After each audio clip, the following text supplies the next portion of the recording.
ಮೊದಲನೇದು ಆ ತಪ್ಪನ್ನ ಯಾರಾದರೂ ಹೇಳಿದಾಗ ಆ ತಪ್ಪನ್ನ ಒಪ್ಕೊಳ್ಳೋದು ಒಂದಾದ್ರೆ ತಪ್ಪು ಸರಿಪಡಿಸ್ಕೊಳ್ಳೋದು ಇನ್ನೊಂದು. ಸೊ ಈ ಸಿನಿಮಾದೊಳಗೆ ಆಗಿರೋ ತಪ್ಪನ್ನು ಸರಿಪಡಿಸ್ಕೊಳ್ಳುವಂಥ ವ್ಯಕ್ತಿ ಹೊರಟಾಗ ಅವನಿಗೆ ಆಗುವಂಥ ಯಾವುದೇ ಆಬ್ಸ್ಟಕಲ್ಸ್, ಸಂಕಷ್ಟಗಳು ಬರುವಂಥದ್ದು ಕಥೆ ಇದು.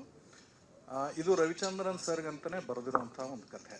ಯಾಕಂದರೆ ಅವ್ರನ್ನ ನಾನು ಎಲ್ಲರ ಥರ ಕೋರ್ಟಲ್ಲಿ ಅವ್ರು ವಾದ ಮಾಡೋದು, ಅವ್ರ ಸ್ಟೈಲು, ಅವರು ಮಾತಾಡೋ ಶೈಲಿ, ಅದನ್ನು ಬಳಸ್ಕೊಳ್ಳುವಂಥ ಒಂದು ಸಶಕ್ತ ಕಥೆ ನಾನು ಬರೆದಿದ್ದೀನಿ ಅನ್ನಿಸ್ತು. ವಾಸುದೇವಮೂರ್ತಿಯವರು ಅದಕ್ಕೆ ತಕ್ಕಂಗೆ ನಮಗೆ ರಿಸರ್ಚ್ ಮಾಡಿ ಕೊಟ್ಕೊಂಡು ಹೋದರು. ಜಡ್ಜ್ಮೆಂಟು ನನ್ನ ಪ್ರಕಾರ I can confidently say that we have an excellent cinema on hand. It's going to be I can say that it's going to be a hit.